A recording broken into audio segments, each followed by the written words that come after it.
Ayan, puro pa diretso na lang gawin ninyong patubig. Ayan, ang magiging bagsak nyo na po ng tubig dyan, kung saan yung area po na mataas, pababa. Ito, medyo paumbok ito ano. Yan nga sinasabi ko Oo, sa inyo. yung paumbok na ito, gagawin ninyo, kung bata pa naman siya, patrabaho ninyo, ipapatag ninyo sa trabador. Oh. Pala, pwede pala dyan. Pero para mapala yan, dapat medyo basa. Okay. O, kasi pag tuyong ganyan, mahirap palahin eh. O, ganun din yun sa may kabila na yun. Hindi naman pala siya, tawag dito, hindi naman pala si slide.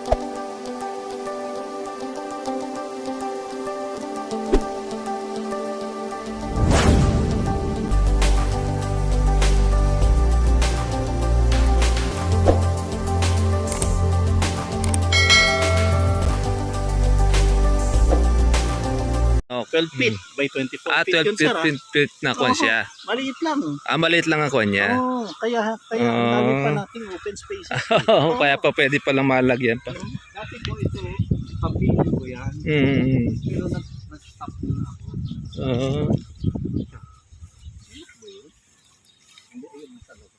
Sa labas na kuwan niya. Buti dito sa inyo, okay pa yung ganitong nakakapagmanukan pa, no? Sir, basta ano? Kinukuha rin na ninyo ng kuwan niya, permit. 5,000 po. Below 5,000. Po, at least backyard pa po. Backyard. At Ayun. saka meron naman tayong technology ng konti, yun pong tinatawag na dryer. Kung saan. Yun yung dryer na kuwan niya. Opo, ng kawayan. Pag na ano po doon, mas madaling madry ang ipot, hindi po mabaho. Kaya sabi ko, wala ka akong langaw. Salamat po. Maganda ang kuwang puha ko. Dahil sa ibang mga kuwan, marami ng langaw. Kapag uwi nyo, dikit po sa t-shirt. Okay yung technology nyo na yun. Ayos yung kuwan niya. Ito ko na accident. Diyan, sa may kuwan na yun. Para mapatag siya. Yung kangina. Ito na yung mga pitong kaya ko na. Mga puno. Ito, bumili ako ng Ayan. Pwede nyo po yan ang gamitin yung pantabon. In vermicompost na yan. Lalaki yan, no? Kaya nga yan ang best friend ng kalamansi, kaya nakaano kami. Kaya kinuha nyo binakuran. Kasi Totoo po yun. ayaw nung... Saan kasi ako nagsimula, kaya ayoko siyang Yung kambing po na ito. Imported to. Yung natural lang po na kambing. Upgraded. Pero kalalaki ito yung kalamansi ninyo ko. Ilang buwan na po ito? Wala na, yung iba, tinitingnan ko sa phone ko, parang October deliver. October, November, Yung December. iba matatanda na po. Halos na 6 months. Matangin ko, may Kalahating ibang mas matatanda pa. Napuno. Tapos yun, sinunod ko kayo doon. Pinapatay ko lahat yung kawayan doon. Ito pala, yung ganito Yun, yung sir. host nyo. Opo, Malakas ang bugan nito. bubuksan ko po. Sige nga.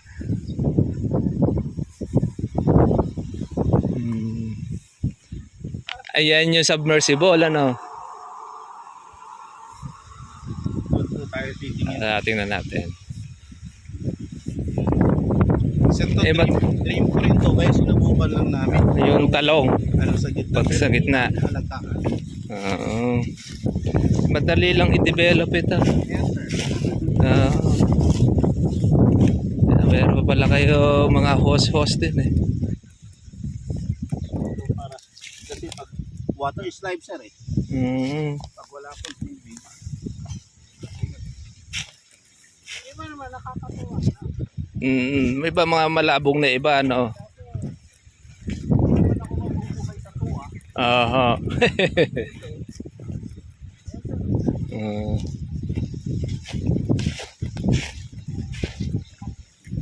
Ayan yung lakas ng tubig niya. Pwede pa po. Malalakasan pa. Puro uno. Naging uno na po. Uno pagka sa ganyan. From 2, naging siya. Bali ganyan na magiging lakas ng tubig. Pwede ka pa sa lakasan. Na yan. Na mahaba naman siya. Ano po? Mahaba po yung labas ng tubig. Tuloy-tuloy. Tuloy-tuloy, sir. Kasi naka-submersible tayo. Pero pagka yung ganun kalaki na house Sobrang ganda. na kuan Ang ganda ng buga nun. ng buga, Oo. yun ang kailangan natin. Pwede ko yung pakalas mamaya. Opo, para nun, yun yung tinatawag natin na paagos. Ito yung sinasabi ko sa inyo. Ikuha nyo po yung, i-open nyo siya. Wala yung mga maliliit.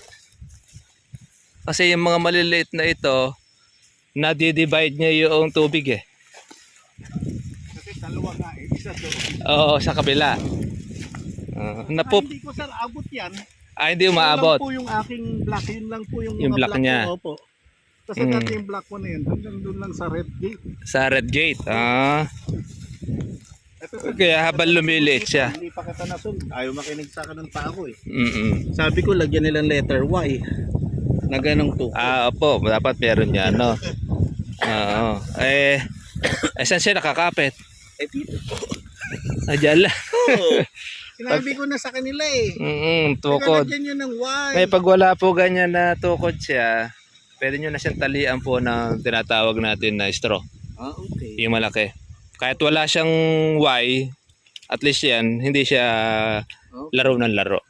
Huwag yung kuan, dapat yung straw na malapat para hindi siya masakal. Pwede yan talaga to, kailangan ko natin. Ito sir, to date.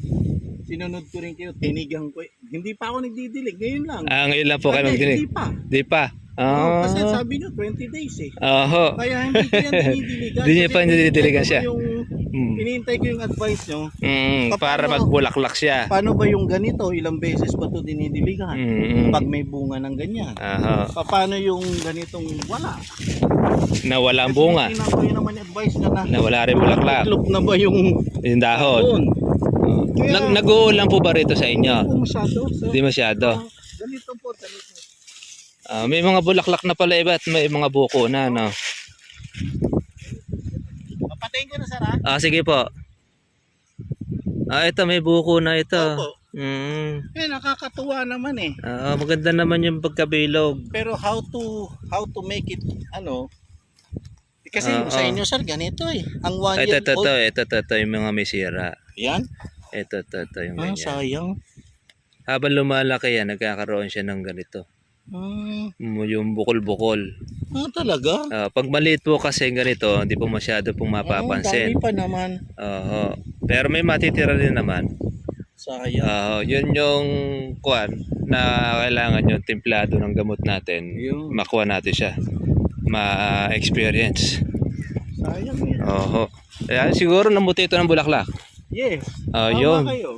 Kasi ito, mula noong makatikim ng tubig yan, basta nalagyan ng pataba, mumuti ng bulaklak yan. Ang klase ng lupa nyo rito ay lupang pila.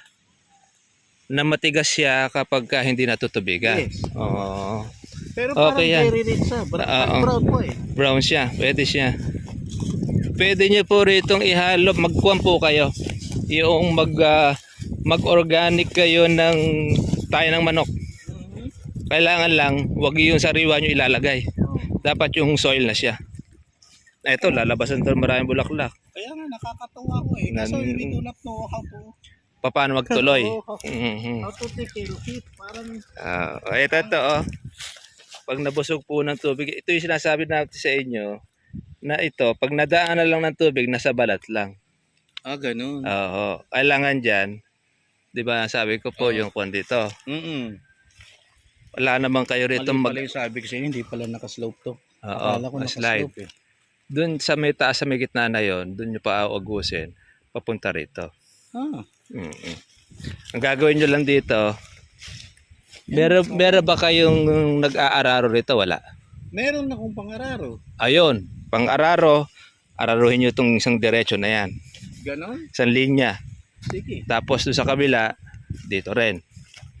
Araro yan dito. Hindi naman ganun kalakihan dito. Okay. Yan. Tapos yun ang pinakapangharang ninyo. Na tubig, na parang style pilapil. Okay. Tapos paagusan nyo ngayon ng tubig, doon na sa mismong kalamansi, aagos siya ngayon. Doon manggagaling sa may taas. Pababa dito. Sa mismong kalamansi, hindi doon sa kanal. Mismo kalamansi na rin yun. Kasi yun na po ang mismong puno na yun ang magiging kanal ninyo. Okay. Kaya doon siya mabubusog. Pag yan po ay naagusan, ay maglalabas pa po ng maraming bulaklak yan. Okay. Yung mga tiklo po na dahon na yon ay masisiyahan. Yun nga. Ganon din dito. Yun nga. Ngayon, yung pong hose po ninyo na yon na kawan, ganun na lang po bilhin ninyo. Huwag po yung mga maliliit na yan dahil medyo mabibiting kayo dyan. Kung sabi nga ninyo, malakas naman ang tubig. Oo. Yun ang kailangan. Yung hose na didress na yon, Didos. didos, Oo. yun ang maganda. Nak- Para tudling-tudling po ninyong gagawin. Mm. Eh, pagka yung maliliit na yun, mauuhaw yung kalamansi. Mhm. Lalo ngayon, pa-tag-araw tayo. Okay. At least nun, magkaroon kayo ng patlang din sa pagpapatubig. Nakakatuwa eh. Oo. Ay, madaling tubigan ito. Bakit ito? May maliit, Mm-mm. may napag-iwanan. Ito, di ba? Ito yung kuwan niya. Pagka hindi flat yung kanyang kuwan, pag naayos ito, kung saan yung mababa, doon natin ililipat yung lupa. Para siya magpatag. Ay, meron, no? Ganito, kailangan ganito. Ayan, opo. Yan, okay. Ganyan. Guguhitan natin dito. Papatayin ko lang. Oo. Para Para yung yung... dream ko nga sana, server, ito. Mm-mm. Lagyan ko, kaya sabi ko sa iyo, portion. Yun muna. Sige po, pwede Kasi po ito, yan. give up ko na muna yung mga saging. Oo. Ay, wala pong kuwan sa saging eh. Tapos, lagyan ko pa. Opo, pwede po yan. Ang laki po pala na pagitan ninyo, 4x4. Ha? 4x4 po yan. Hindi ko alam. Parang, Ilan yata yan eh. hindi. 9 feet eh. Ay, kuwan po to. Kasi Parang 4? mahigit. Sabi ko kasi dati Baka gusto ko 5 kasi yan. yung sasakyan, Dito. yung tricycle, Ah. parang pag nagkahal. Sobra-sobra pa. Okay. Oo. Ay, ito pa pwede pa ninyo lagyan na isa to. Hindi nga. Opo. Ah. Malaki itong kunyo na ito, pagitan. Sa amin, 3x2, pwede na. Ito naman, kaya kong bukayin, interior Mm-mm. lang naman ang katapat niyan. Oho, Kasi ito. may butas na yung iba eh. Ito yung ginagamit natin. Oo, pero hindi ko po abot yan hanggang... Pero pagdating ba doon sa may kuwan na yun na yung tubig niya lumalakas? Saan ha? Awa kasi sa may dulo na yun. Di po ba nagbabago Hindi yung... ko. Hindi. Hindi ko. Pagka po nandun na sa may kabila, di ba magpapatubig kayo? May dulo. May letter L kung kunyari. Hindi ko magbabago. Di ba bago? Ayun pala eh. Ang kailangan nyo lang po dito, meron kayong tawag dito, yung hose na titiklop. Distress. Na tela. Mas makuha yun. Okay. Ito lang po yung pagdudugtong-dugtong ninyo pagka po sa bawat tudling. Ganun. Ganun nyo. Makikita nyo po yung ginagawa natin sa patubig. Una natin inaayos, ito muna ang daan ng tubig. Dito. Okay. Kaya pwede nyo pong araruhan dito. Okay. Yan. Linya. Bawa. Saan ba kayo mas ganadong magpatubig? Pag ganon. Actually yan, O sir, pahalang. 18 po kasi yan eh. 18. 18 pieces simula po dito. Hanggang dulo ko 18. Hanggang 18. Oo.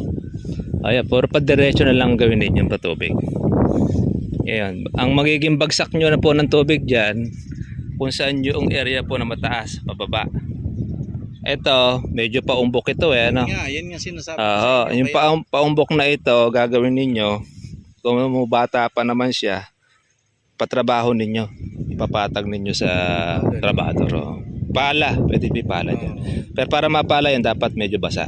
Okay. Kasi pag tuyong ganyan, mahirap palahin eh. Ganun din yun sa may kabila na yun. Hindi naman pala siya, tawag dito, hindi naman pala sliding eh. Ito pala isa. Ito. Yan ang Ito, madali itong patubig. ayan. Puro dito galing sa itaas ng tubig ng pababa. Ito yung in-order ko sa inyo. Dito itatanim. Yan. Ito parang trip lang yan. Meters agwat simula po dito. Kasi tatanggalin ko naman to later. Opo, sige. Yan. Ito yung hukay, ano. Opo. Lagyan nyo na po rito ng kuwan. Ang pantabo ninyo rito, yung vermic kuwan ninyo. Basahin nyo po siya, punuin nyo muna ng tubig. Pwede pa ako dyan, sir, diba? Pwede pa ako dyan ng isa. Pwede pa po yan. Sayang kasi yung space. Tsaka masyado malaki po ang pagitan nyo rito. Pwede po kayo mag-space, Yan magtanim. Malaki-laki nga ito. Ayan, 3 meters yan. Oo. Pwede yan. Yan ang ano na. Ito muna. Ito po ang pinanguhukay nyo rito, yung makina na. Hindi ho. Yung mano-mano. Mano-mano. Oo, matigas nga yung Pero lupa yung nito. auger ko eh. Yung auger. Nandun eh. Oo, pwede. Oo. Eh, sakto lang ito. Sabi ko, hukayin nyo, may dadating. Para natin si dire-diretso. Oo. Ito, madali itong tubigan. Nandito lang sa taas yung tubig nyo, padiretso. Yun na nga. Pati doon sa baba na yun, ako, aabot. Dito ako na-accident. Ayan o, yan ang natatanggal na damo dati. May ikot na gano'n eh. Dito kayo nasa area na ito. Dito kayo nabuwal. Oo. Nagulungan kayo ng truck or Pasok ako sa ilalim ng pump. pumasok ko yun. Tapos ako may ng makina. Oo. Talagang yung makinang maliit na traktora. Karoon tuloy kayo na experience dyan. Pagliligtas na po ng Panginoon sa inyo. Pagbibigyan nyo ng second life. Yung pa ako titigil. Opo, talagang kumbaga sa kuha na nagmatrikula kayo. Mahal na matrikula. Ang mayroon pa naman nasaktan pa. Yan, okay itong kuha natin. Yan, ganyan, may sira ba yan? Okay na yan, mapipitas na yan. Yun. Ang mga may sira dyan, may mga tusok-tusok. Kasi Ito po pa, ang mga buko natin, ito gaya na yan. No? Pag lumalaki na siyang ganyan, nasisira na. ganun? Oo. Kaya ito, Sayang. may possible po na masira pa itong kuha na sayang. ito. No?